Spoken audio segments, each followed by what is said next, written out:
It's about cars. The fact that you do have real-life cars, you can build your own car, you can tune your own car. Just the amount of customization you can do on the car, you just want to keep going until your garage is full of like every car you've ever dreamed about since you were a kid. It's about passion. He wants to create the ultimate game, which is basically indistinguishable from actually driving the car. So he's just, he's really shooting for perfection. It's the story of the racing game that changed everything. You look at this game and you say, nobody's ever going to be able to top this. This is the history of Gran Turismo.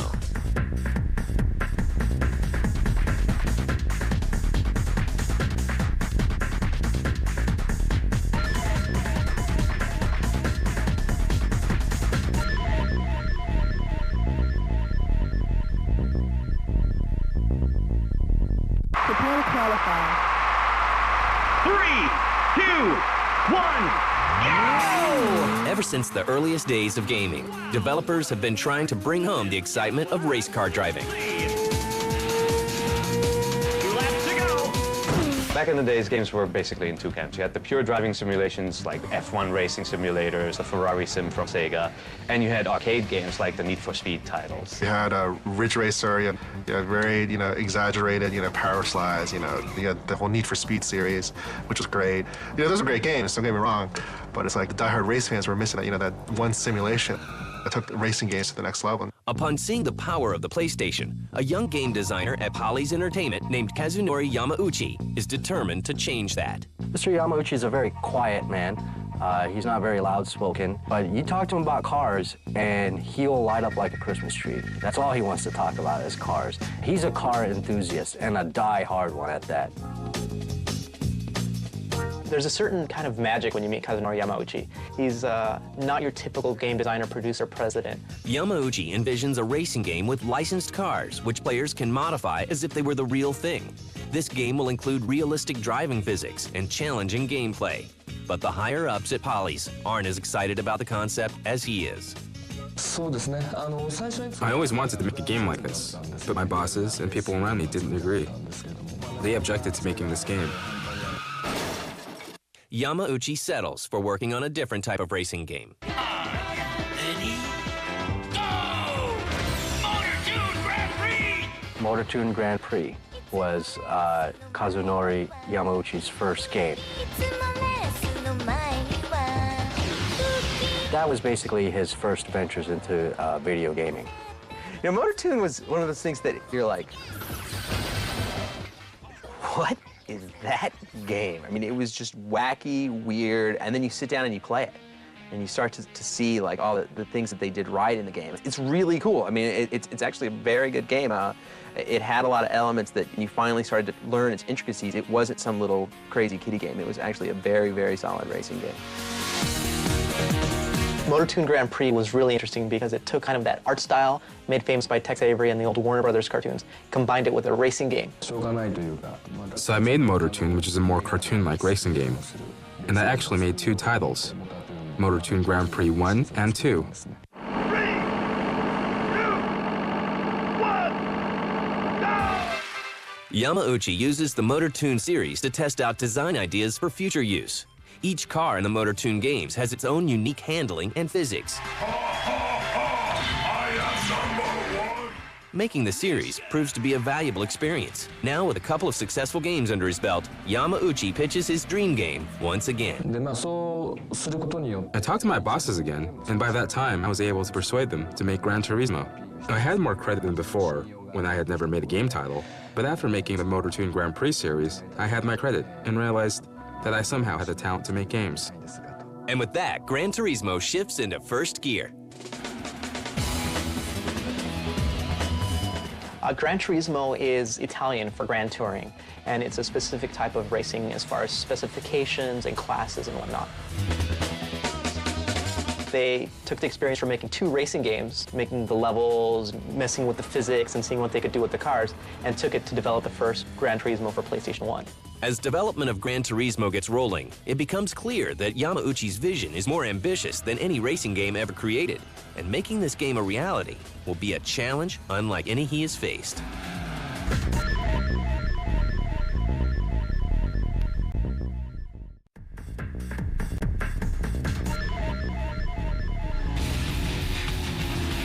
It's 1993. Polly's Entertainment is now known as Polyphony Digital, and Kazunori Yamauchi is busy working on his dream game, Gran Turismo.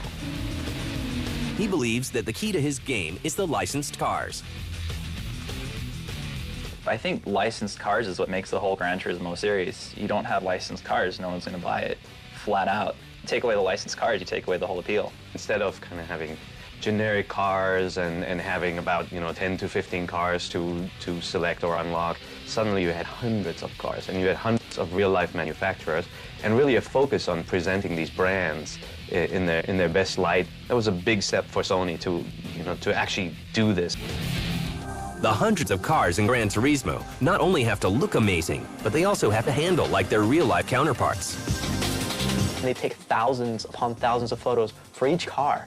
Not just all the cars I'm buying. Each car, I mean, they'll move the camera slightly. They'll rent helicopters to take pictures of the track and the cars. And they do also record all the vehicles, both from the exhaust, from the engine, and from the interior at idle speeds and increasing RPM. They rented cars to race on a racetrack, and they took cars out and really kind of got a feel for how the car reacts, how the car handles. Every car has its own kind of characteristics, where one car might have heavy understeer, one car might have heavy oversteer and slide around.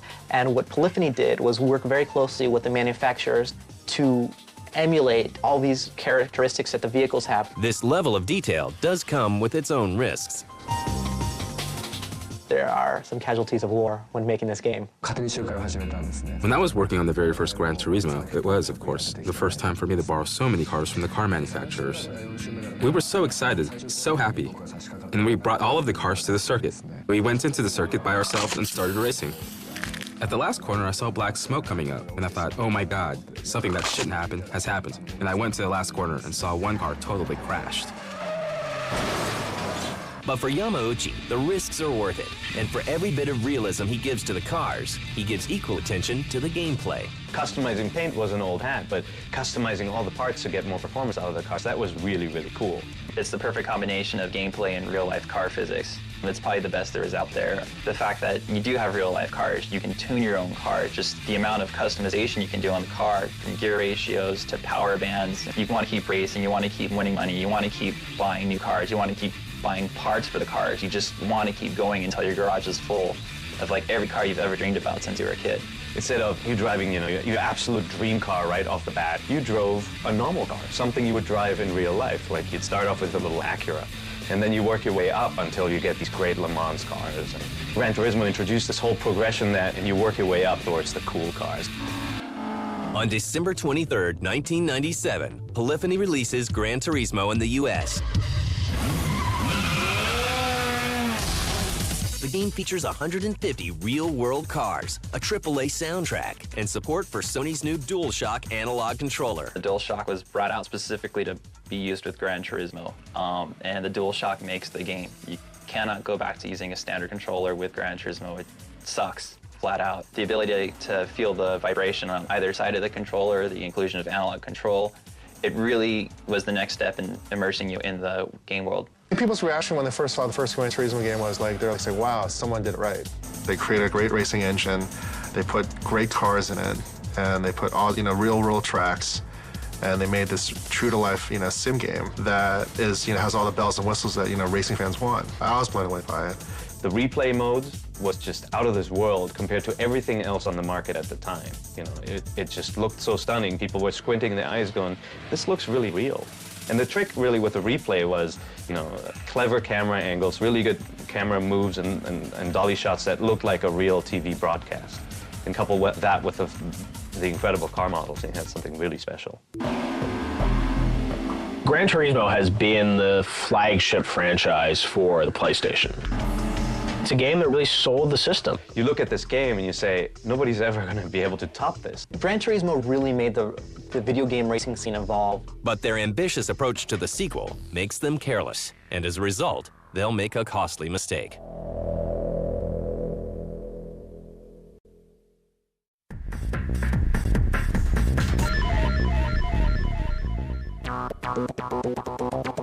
By February 1999, more than 6 million copies of Gran Turismo have been sold worldwide. But as popular as the game is, there are some who are quick to point out its flaws.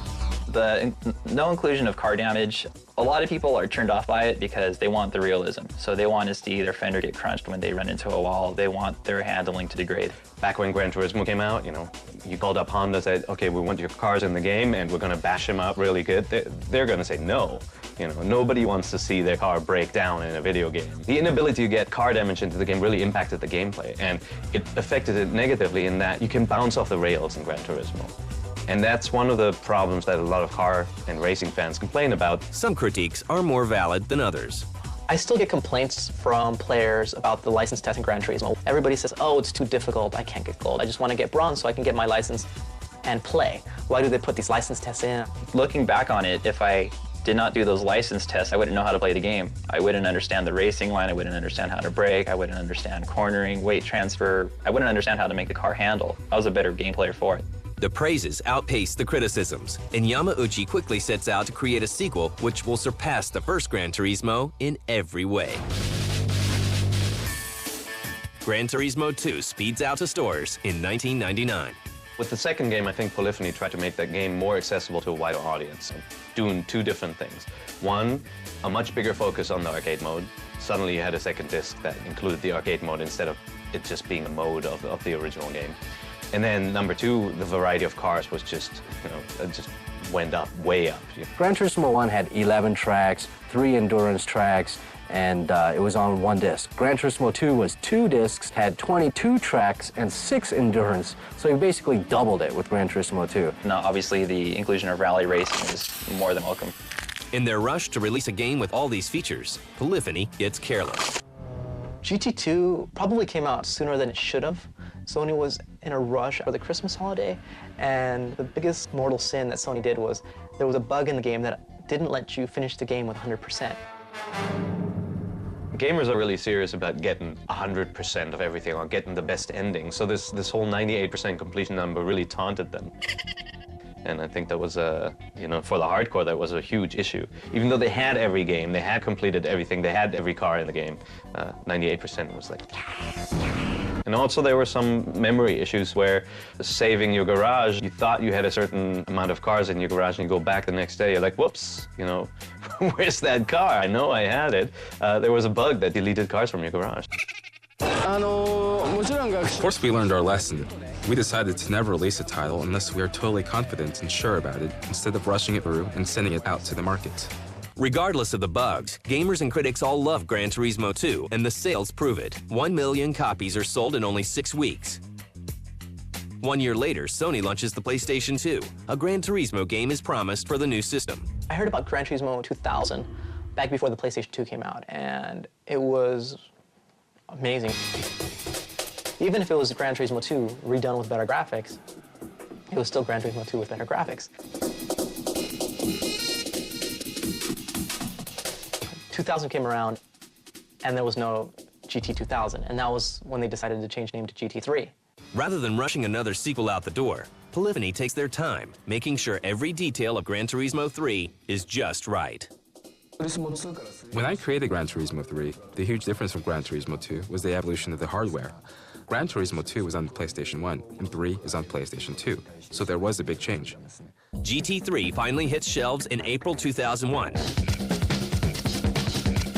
And in just 1 day, it becomes the best-selling PS2 game of its time. I was here last night at 8:30 because I wanted to be the first online to get Gran Turismo 3. Although the game was delayed, I wouldn't say that the game was any worse than having to wait. It was an excellent game and a really good transition. And particularly in graphics side of things, it was like night and day. Well, the game was amazing when you first looked at it. It was almost like you're looking at a TV and you're watching a car race happen right on screen. My team and I were always using the maximum power that the PlayStation 2 had. I think that we used all of the methods that we could think of. That is unique to the Polyphony team to realize that. It became so popular that Sony actually did a version of the PlayStation 2. There was actually a special Gran Turismo edition that actually had the game packed with the PS2. Apparently that was their biggest selling bundle pack yet till this day. Gran Turismo 3 is more than just a hit for Polyphony. Its influence will stretch further than anyone ever expected.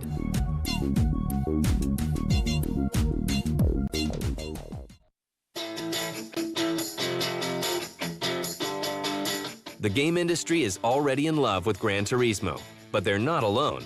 Car makers soon begin to realize the value of having their cars featured in the GT series. Gran Turismo series has also made cars popular in the United States that would have never been released over here unless it was for the game. The Subaru Impreza was a car that was in Gran Turismo and was not familiar with the American public until Gran Turismo came out. Japanese car manufacturers started thinking, wow, we should release these car models out in the US as well. So Gran Turismo helped car companies as well to introduce models into a territory that they may not have been considering. After the release of Gran Turismo 3, Polyphony makes a collection of specialized games for a handful of car companies. The Gran Turismo brand allowed Yamauchi to create different kinds of Gran Turismos for his own special interest. A lot of American GT fans don't know about the GT concept series. It takes the cars that the automakers reveal at those shows and throws them into the game. And they add simulated specifications for these cars, and then you can race them around some of the tracks that have been in the Gran Turismo series. The concept games aren't all that Polyphony is working on. It's no surprise that Gran Turismo 4 is also in development. After Gran Turismo 3, Kazunori set out to do the next Gran Turismo. He's been working on this game for years and years, and again, he's pushing things to the next level. More cars, more tracks, more realism. He's going to race a car on a speedway like Laguna Seca, time how long it takes, and make sure, like in the game, the timing will be exactly the same. He wants to create the ultimate game, which is basically indistinguishable from actually driving the car. So he's just, he's really shooting for perfection. In developing Gran Turismo 4, we've been making sure that all of the aspects supersede any of the previous titles that we have in our franchise. So, we wouldn't be able to pick out specific areas. We would like to say that all areas have been improved and enhanced. And while it's hard to believe, the team will push the PS2 hardware even further than before. Now you look at a still screenshot of Gran Turismo 4, and I think it's one of the first games where you actually sort of have to squint and really wonder, is that real? Is it a real photograph, or is it a video game? And once again, Polyphony takes their time to ensure GT4 is everything they envision it to be. Gran Turismo 4 was supposed to be out for the holiday season in 2004, and it got delayed sort of at the last minute because Kazunori is such a perfectionist about these things. To him, it's not just a video game, it's not just a simulation. He calls it an encyclopedia. He wants to have people look at this disc in 5 to 10 years and say, oh wow, I don't remember that car. He's making his life's passion. But the delays have claimed a casualty. The big thing he had promised for Gran Turismo 4 is the idea of bringing in online racing to it. And that was going to be the big selling point. Sony dropped the bomb that it wouldn't be able to release Gran Turismo with online play and make any sort of realistic release calendar. Already, there are plans for future Gran Turismo games. One thing that's coming forward is the PSP version of Gran Turismo. Like any hardware platform that Sony launches, there'll be a Gran Turismo. But the future will also bring new challenges. Kazunori's focused very much on the simulation aspect of the game, and we've seen other, arcade-style games come in, like Burnout 3, that are tons of fun to play. One of my frustrations with the Gran Turismo series has always been that it's almost so realistic that it's no longer fun. I think what he's going to have to, think about going forward is how do I keep making the game really fun for those arcade racing players while still creating a game that's the ultimate driving simulator.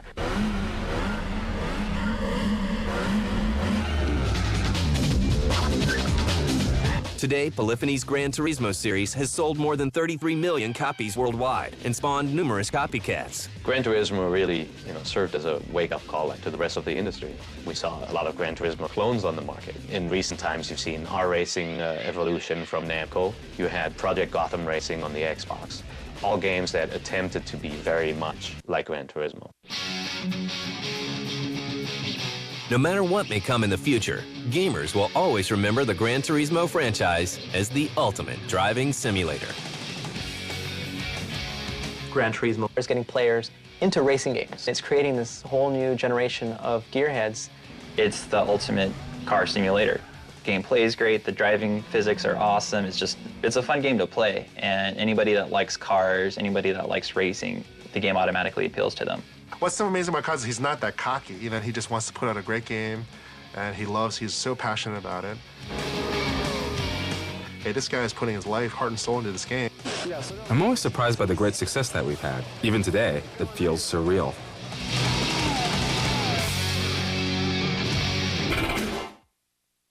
I just needed a little help. Tired of pounding buttons. There's a lot of pressure from other gamers. Who's to say what's right and what's wrong? They made the codes. It's just so easy. Put in the code. Put in the code. I'm sorry. I'm so sorry. Get the latest cheat codes and walkthrough strategies for Half-Life 2. I'm afraid I'm flying blind here. Don't worry, I'll get you over the hump.